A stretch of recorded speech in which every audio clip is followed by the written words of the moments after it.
अस्सलाम वालेकुम वरहमतुल्लाह वबरकातुहू। दोस्तों, आज 14 फरवरी 2023 और ये पिछले पैर का जो टाइम है ओफनबाख जर्मनी। यहाँ छुट्टी के टाइम गाड़ियों का जो रश आप देख रहे हैं, ये गाड़ियाँ अमूमन पेट्रोल पे और डीजल पे चलने वाली हैं। अभी इनमें इतनी ज़्यादा गाड़ियों का रश नहीं है जो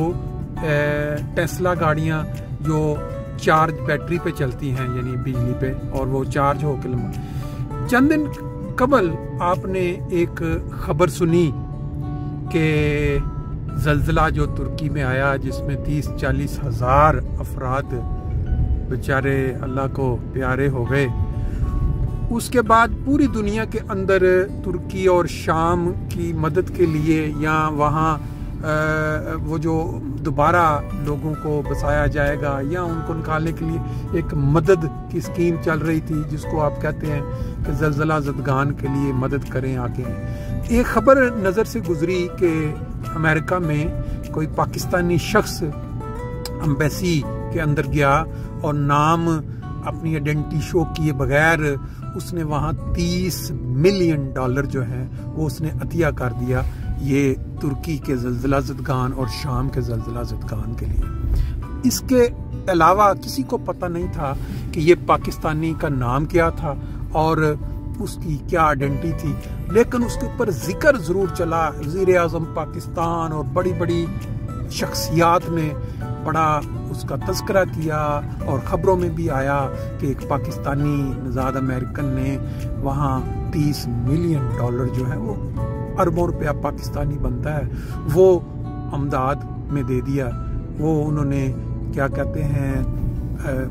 अतिया कर दिया, या जिस अल्फाज में भी आप ले लें, उन अवाम के लिए उस तकलीफ ज़दा हालात में उनका कुछ मदद करने के लिए। अब आज एक खबर जो है वो बड़ी गर्दिश में है कि उस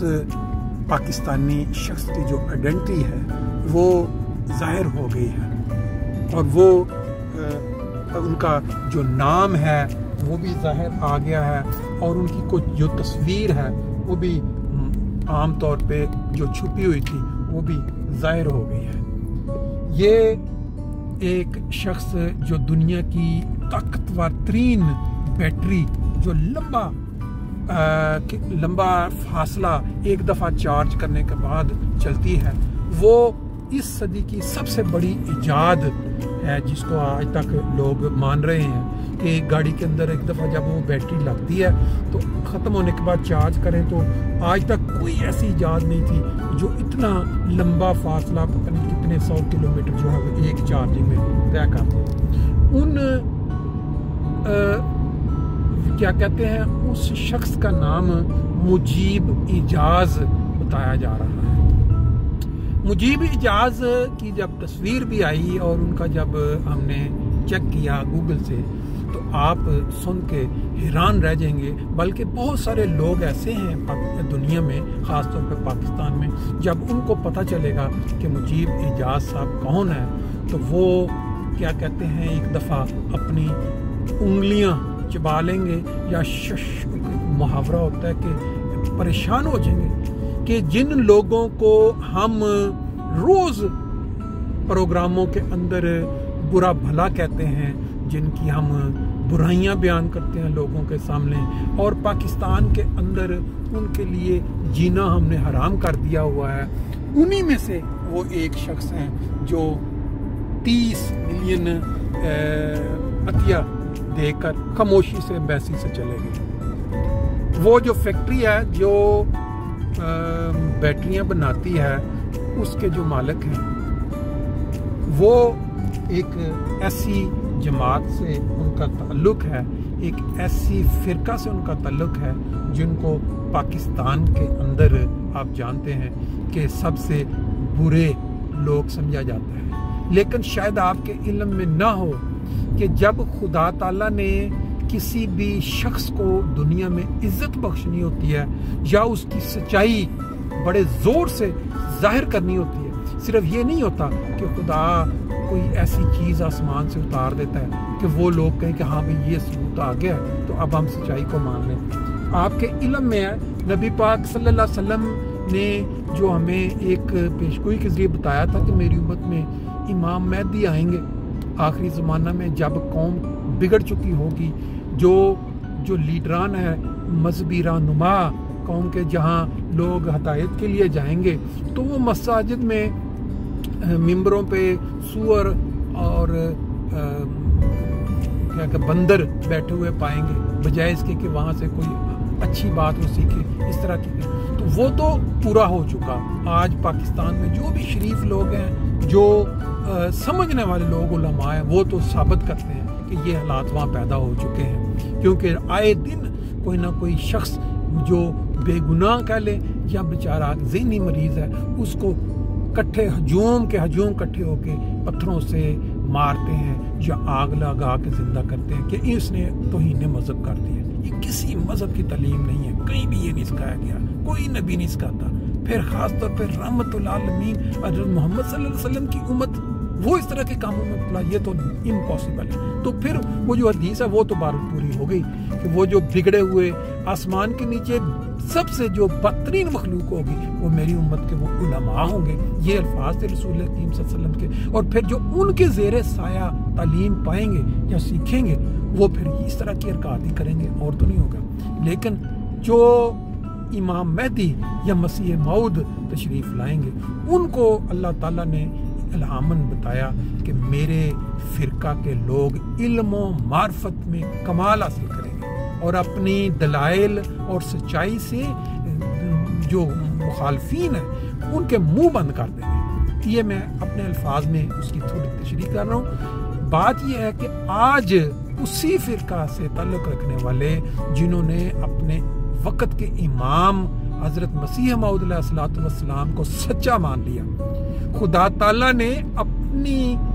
وہ جو الفاظ جو بتائے تھے اس کو کس طرح پورا کیا۔ آپ دیکھیں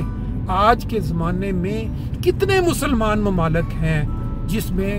کروڑاں یا اربوں مسلمان ہیں، کوئی ایک نام لے دیں جس نے یہ دنیا میں ثابت کیا ہو کہ وہ ایک مسلمان ہونے کی حیثیت ہے۔ آج کے دور میں نوبل انعام دیکھ لیں، نوبل پرائز جو پہلا دیا گیا بحیثیت مسلمان، وہ ڈاکٹر عبدالسلام، وہ اسی فرقہ سے تعلق رکھتے تھے۔ انہوں نے وہ سچائی پا لی تھی جس کا ذکر رسول پاک صلی اللہ علیہ وسلم نے کر دیا تھا۔ پھر انہوں نے جو مقام دنیا میں بنایا، آج بھی پوری ویسٹرن ورلڈ میں اور ترقی، ان کا نام فزکس میں جو انہوں نے کارنامہ جو اس کو یاد رکھا جاتا ہے۔ پھر ڈاکٹر عبدالسلام کے علاوہ سر ظفر اللہ خان کا نام پوری دنیا جانتی ہے۔ اسلامک ورلڈ میں وہ جو ملک بعد میں آزاد ہوئے، آج بھی ان کو عزت کی نگاہ سے دیکھا جاتا ہے۔ انہوں نے جو نام پاکستان کا روشن کیا اقوام متحدہ میں یا دنیا میں، وہ آج بھی اس کے بعد کوئی مثال نہیں ملتی۔ وہ بھی اسی فرقہ سے تعلق رکھتے تھے، انہوں نے بھی اس سچائی کو پا لیا تھا جو باقی لوگ محروم ہیں۔ پھر آج جس شخص نے $30 ملین جا کے ایک مظلوم نہیں کہہ سکتے، جو وہ انسانیت جو مصیبت میں گھری ہوئی تھی، جو زلزلے کا شکار ہوئی، اس کے لیے عطیہ کر دیا، وہ بھی اسی فرقہ سے تعلق رکھتے ہیں۔ اور اس کے علاوہ اتنے نام ہیں، وہ ایک مشہور جو معاشی اسپیشلسٹ ہیں، وہ بھی امریکہ میں، ان کا نام بھی جو ہمارے سابقہ وزیر اعظم نے لیا کہ میں ان کو لاؤں گا۔ پھر جب ان کا نام ان مولویوں کے پاس پہنچ گیا جن کا ذکر ملتا ہے حدیث میں کہ آسمان کے نیچے بدترین مخلوق اور پھر ان کے نیچے زیر سایہ جو پڑھنے والے، وہ بھی، تو آپ اندازہ لگا لیں، خود دیکھ لیں، اس میں تو کوئی کسی قسم کا ڈاؤٹ، کسی قسم کا شک نہیں ہے کہ جس نے اس امام مہدی کو، اس مسیح موعود کو مان لیا یا ان کی سچائی کو مان لیا، اللہ تعالیٰ نے ان کے ذہنوں کو جلا بخش دی۔ پہلے تو یہ تھا کہ علم و معرفت، اور آج جس دور میں ہم گزر رہے ہیں، کیونکہ یہ مالی دور، مادیت کا دور ہے، اس میں سب سے بڑی قربانی اگر کوئی مان سکتا ہے تو وہ مال کی قربانی ہے، کیونکہ انسان آج مال سے بہت محبت کرتا ہے۔ تو وہ بھی دے کر اسی فرقہ کے ایک شخص نے یہ ثابت کر دیا کہ وہ امام مہدی، وہ مسیح موعود जिन्होंने हमें तालीम दी रसूल पाक सल्लल्लाहु अलैहि वसल्लम की तालीम से रोशनी पाके, वो हम हैं। अब इस पे कोई समझे ना समझे, ये अपनी अपनी किस्मत है, अपना अपना अंदाज है। आपको मैं 2 वीडियोस एक दूसरे व्लॉग में दिखाऊंगा, जिसमें एक मौलवी साहब फरमा रहे हैं कि रसूल पाक सल्लल्लाहु अलैहि वसल्लम की दौर में जब कोई एक जंग हुई तो उस जंग में बहुत ज़्यादा लोग मारे गए, तो उसके अंदर इतने हजार मिर्ज़ई, जो कि अहमदियों को कहा जाता है बिगाड़ के या कादियानी, वो वहाँ पे। ये है आज का इस्लाम और ये है आज का वो मौलवी जिसके मतलब नबी पाक सल्लल्लाहु अलैहि वसल्लम ने बता दिया था कि मेरी उम्मत में बदतरीन मखलूक होंगे। ये वीडियो पड़ी हुई है और आगे से जो लोग सुन रहे हैं वाह वाह नारे लगा रहे हैं, कह रहे हैं कि क्या बात। फिर एक और बल्कि एक नहीं कई लोग ऐसे हैं जो अपनी सोशल मीडिया पे रैंकिंग बढ़ाने के लिए, अपने व्यूज बढ़ाने के लिए या माली मनफियत हासिल करने के लिए ऐसी ऐसी भोंगियां मारते हैं कि इंसान दंग रह जाता है। ह्यूमैनिटी फर्स्ट जो एक अदारा है जमात अहमदिया से ही वो लोग हैं जो खिदमत के लिए इकट्ठे हुए हैं, उसके मुतल्लिक उस बंदे ने पूरा एक प्रोग्राम कर दिया कि ये मुख्तलिफ ममालिक में जाते हैं, मदद के नाम पे वहाँ जाके अपने दीन का प्रचार करते हैं, लोगों को इस्लाम से हटाते हैं। थोड़ी सी भी कॉमन सेंस, थोड़ी सी भी अक्ल रखने वाला शख्स